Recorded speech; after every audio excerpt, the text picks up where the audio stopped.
Match number 23 of the Tata IPL 2025, and we are now once again back to the iconic Narendra Modi Stadium. More than 1 lakh people out there, but we don't know whether it's going to be packed or not because it generally is when King Kohli or the Mumbai Indians or a sea of yellow is there in the stands. But I have a special guest all the way from Dubai who's a cricket commentator as well. I'm so privileged to have you in the show. Ritik, welcome to the show. We're talking about Gujarat versus Rajasthan at Narendra Modi Stadium.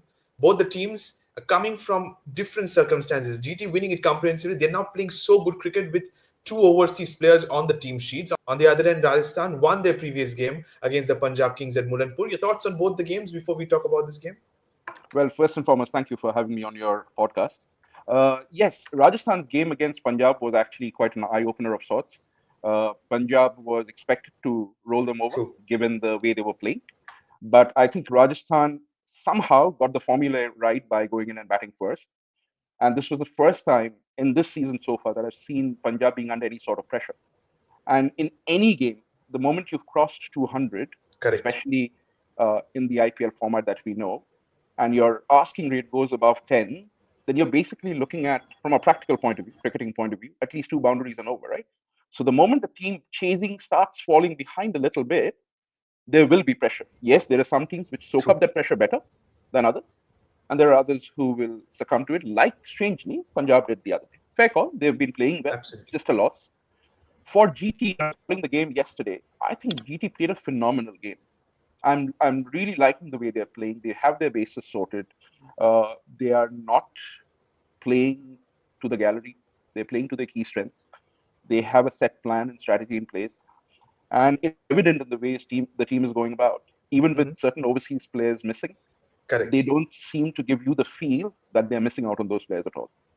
Absolutely. We generally now, in the beginning of the season, in the first week especially, we're talking about LSG's Indian pace attack, but we somehow now need to shift to Gujarat Titans' Indian pace attack, the way they're delivering. But you said of soaking up the pressure when the asking rate goes about 10. Was yesterday a prime example at the Wankhede Stadium? Because when Hardik Pandya and Tilak Verma going hammer and tongs, you could have said that it was MI's game to lose, but the experience of RCB's bowling unit pulled things back for them.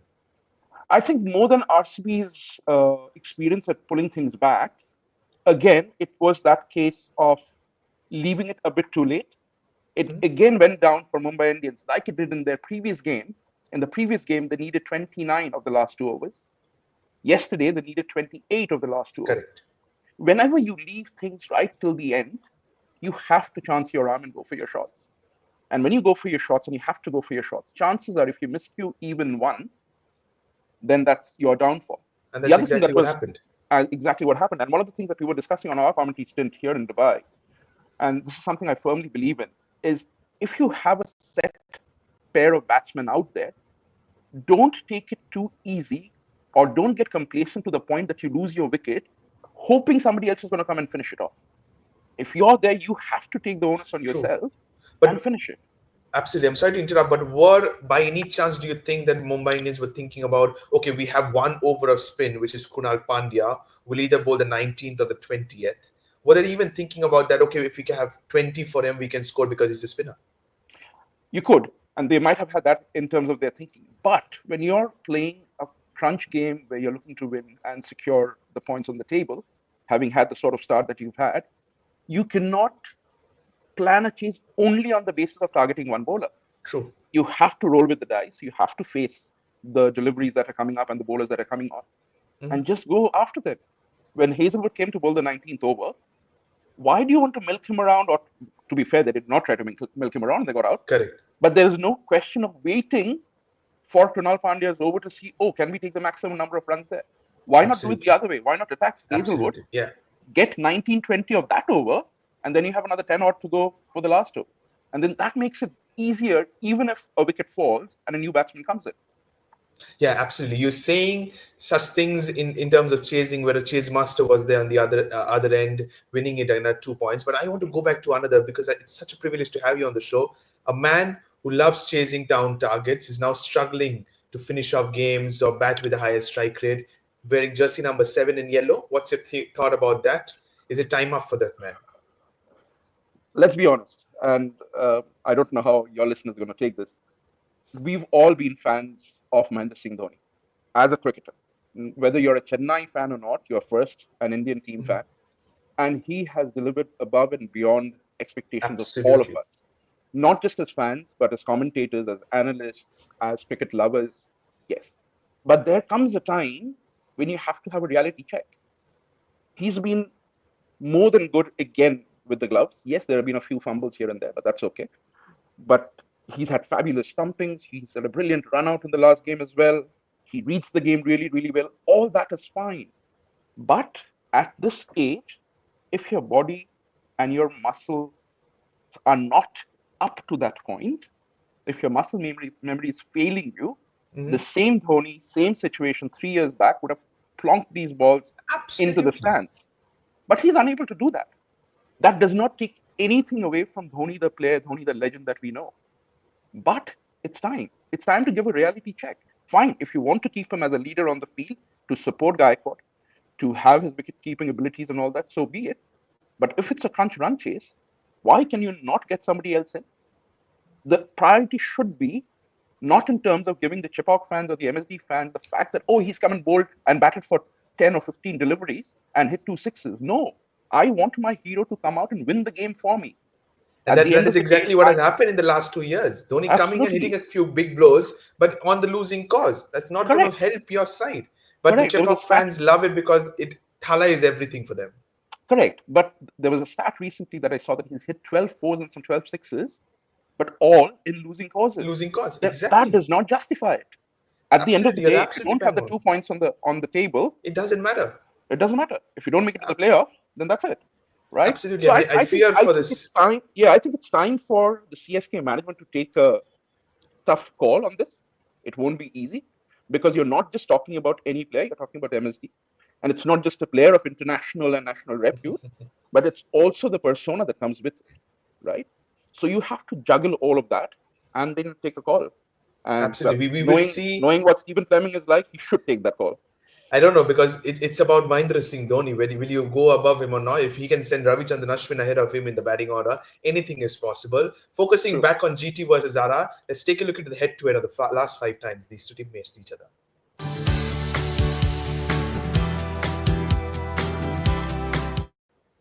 Talking about head to head, GT have won the last 2 times they've faced the Royals, but it's even Stevens in terms of having a face off against each other. Ritik, what's your thought about this game? Because GT are playing a different brand of cricket compared to what the Royals are. But yet, in the previous game of the Royals at Mulanpur, you said about a 200 being breached at the stadium for the first time. But man, that English seamer, tall, lanky Jofra Archer was bowling some thunderbolts. He was bowling some thunderbolts, wasn't he? It was brilliant to see him. It's brilliant to see a fast bowler when he comes out all And guns he was blazing. sleeping in the first innings, mind And he you. was keeping the first. So see, the rest always helps, right? But going back to before I talk about GT, let me talk about Rajasthan. Rajasthan to me has been a mixed bag so far, and Jofra Archer coming back into form is a good sign. But I fear for Jofra Archer's consistency. Correct. There are times when he's brilliant, and we saw that in the last game. But can he be consistent over a sustained period of time and over a sustained number of games to be able to deliver that advantage for Rajasthan? I think True. there's one huge plus for Rajasthan that Samson is back as captain, not just as the impact bats player that he was, the batsman coming True. in as an impact sub. Because for me, Samson's captaincy played a huge role in the last game as well. And that will Yeah. be a massive, massive boost for this team moving forward because he reads the game well. He understands it. He's a wicket keeper. He's a very, very natural leader from what I've seen. And when he goes out to bat, on his day, he's a dream to watch. True. He He's a is very calm head, I must tell you. That's the he's reason a why you very, said very calm head. very, very, very good reader of the game. So you're saying Sanju Samson. Consistency of Jofra Archer will be key, as rightly mentioned, because you've seen a few glimpses about his half centuries with the ball in the first couple of games. But thoughts about the pitch report of the Narendra Modi Stadium? Let's take a look into the numbers.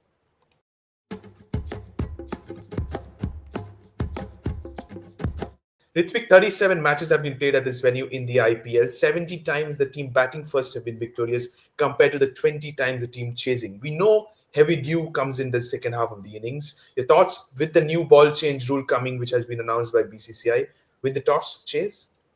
Chase. For me, if GT were to win, they would love to chase because I think it's in their DNA and plan and strategy to be able to chase down targets. They plan it Mm-hmm. well, they pace their innings really, really well.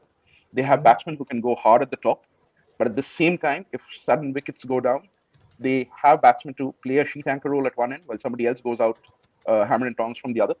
So I think the key element here for me would be if GT were to win, I would back them to bowl first and then chase down as long as it's a par or even and slightly above par score.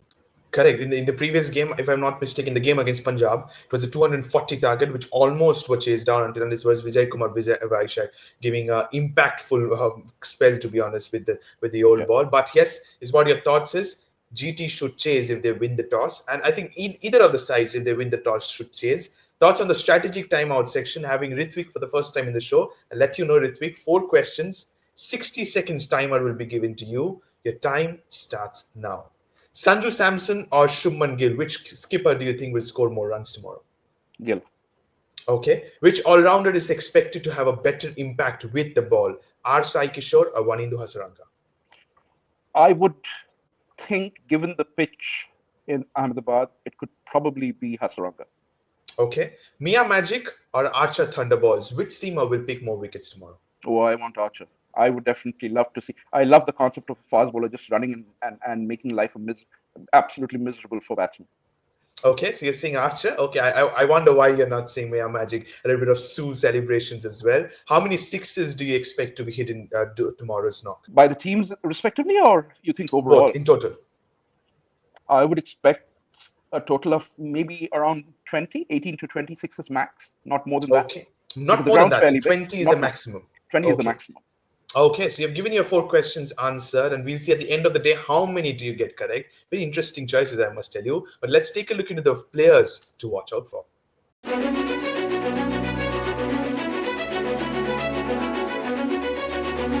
Three players from GT have gone with Shubman Gill, Joss Butler, and R. Sai Kishore Ritvik. On the other end, for the Rajasthan Royals, I think Yashasvi Jaiswal is back in form. I'm really excited to see how he goes in the upcoming games. Shimron Etmire and Jofra Archer are the remaining two players. Your thoughts on that? Any changes? Any recommendations So, from your end? so for GT, yes, I would go with the three. I think Butler is due a bigger game. He's had one Correct. decent 40 plus, but I also feel, just on that point, I feel Butler, ideally, I know they're going with the Sai Sudarshan Gill left right combination. I Mhm. understand that completely.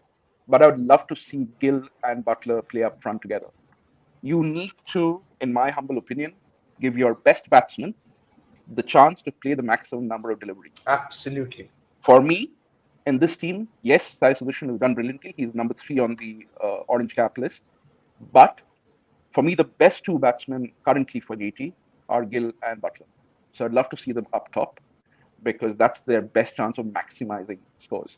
Understandable. And even I thought that would be the case because last season around as well, Sai Sudarshan played at number 3. But now they want to test a righty lefty combination. Shubman Gill announced before as well. And I don't think so they'll make any changes. But on the other hand, there's a righty lefty combination for the Royals. Yashasvi Jaiswal, Sanju Samson, the opening pair. I said about Shimran Hetma and Jofra Archer remaining two players to watch out for. Any other recommendations from your end? So for me, Yashasvi Jaiswal, yes, is an absolute key cog in their opening overs, and he played a very good knock last time. And we know how destructive he can be. He's shown it across Correct. uh, formats, even for Team India in tests, and we've seen him in the limited overs format as well.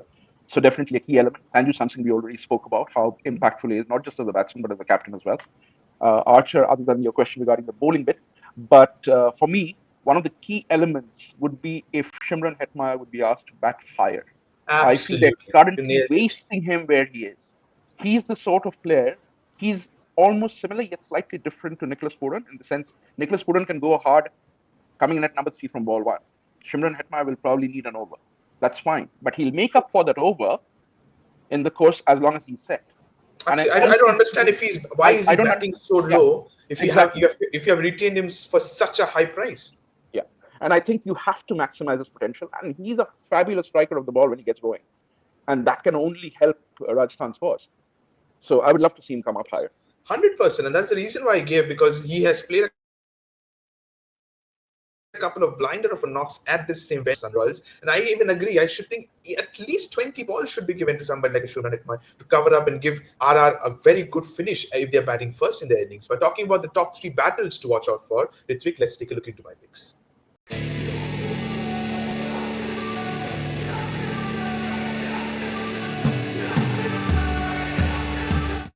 Jofra Archer versus Shubman Gill is my battle number one. Mohammad Siraj versus Sanju Samson is my battle number two. I'm going for Rashid Khan versus Riyan Parag being my number three.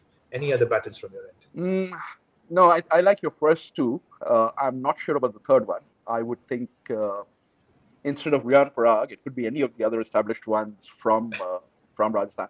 My only concern is, and we were talking about this here on air as well, so I'll just delve into that for a second, if I may. Uh, Rashid Khan has been struggling, True. and not just this year, That mind was you. my next question, mind you. Yeah. So Rashid Khan has been struggling, and not just this year.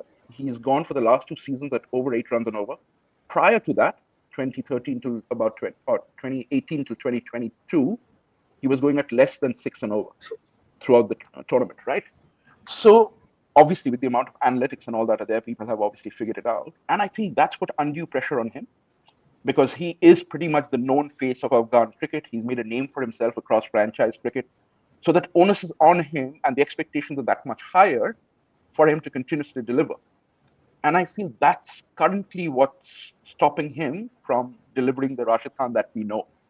He's 100%. not And he's not why flighting up do the you ball think so? anymore. You're saying analysis is there, but what I feel a couple of things, and which I have noticed at least in the past 2 years, is that he bowls more googlies than leggies, and he's bowling a little bit quicker than he used to bowl before. That Yeah, that's what I was about to come to. So he stopped flighting the ball as much as he used to True. before. And the moment you stop flighting the ball, whether you're an off or a leg spinner, you are giving that ball that much less of a chance to turn off the pitch, off the deck, right? And if it's faster, we've seen it in the case of multiple players in the past, where then the batsman will play you almost as a medium Absolutely. pacer rather than a spinner. And on these tracks, that's not going to help. And nowadays, I don't think so. Rashid Khan has been played through or his four overs of quota. I think nowadays batters go behind him because he knows that he's not been at his best, and you can score runs, and that's exactly what you're doing. You said about pace bowler or seamer or a medium pacer of a spinner. Watch out for Kunal Pandya's bouncers. I must tell you whenever RCB plays. But let's take a look into the predicted playing 11 time now, starting with the home side, the Gujarat Titans.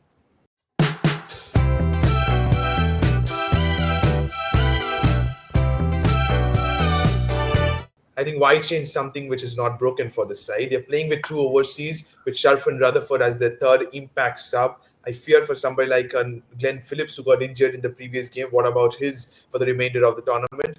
Your thoughts on that? Ishant Sharma was expensive in the previous game, and Ashish Nehra is expected to support him, and he's expected to maybe play as an impact player if required. Things are going well for Gujarat Titans. Absolutely, and exactly going back to what you said, why break something if it's not broken, right? Or why fix something when it's not broken? But the thing is, for me, the standout bowlers from the previous game was somebody like a Prasidh Krishna, right? Not express pace by any means, True. but uses line and length really intelligently. Bowls to a set plan. Most importantly, bowls to his feel, which is so vital in this format. So And for he me, I makes think use of his height also, I believe. absolutely. And I think for me, the team is very, very balanced currently.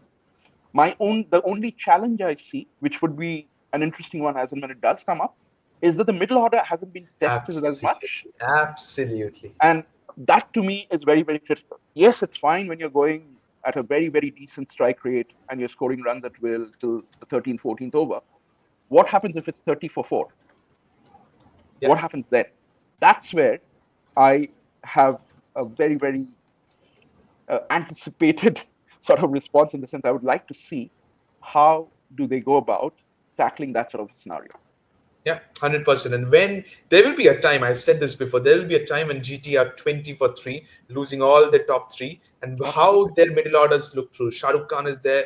Rahul Tivatia has not been tested yet. He's that finisher who works out Yeah. for our Gujarat Titans, but someday or the other he will come out. But what a player, what a find. They've managed to get into the middle order. Washington Sundar, the batter.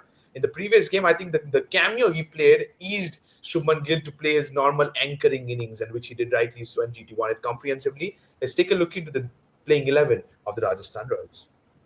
I think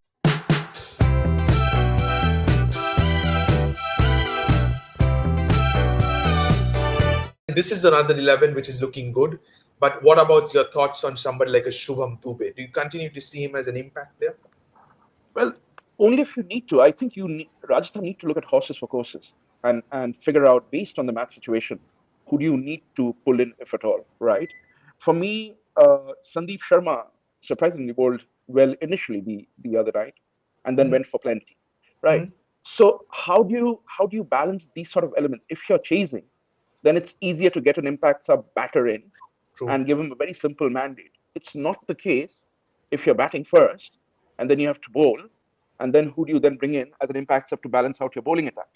So for me, I think Rajasthan's playing 11 is slightly below par compared to GT. So for me, that's how the balance lies between those two teams. True. And I've said this before. You said about middle order of GT, middle order of Rajasthan lacks firepower, though they have somewhere like a Shimron Hetmai. But do you trust Dhruv Jurel to score your 13, 14 runs per over? I doubt. And that's the reason why I agree to your point when you said looks a little bit below par, and that's what it is in terms of both the teams' predicted 11. Time to put you into the hot seat as we head towards the predictions time.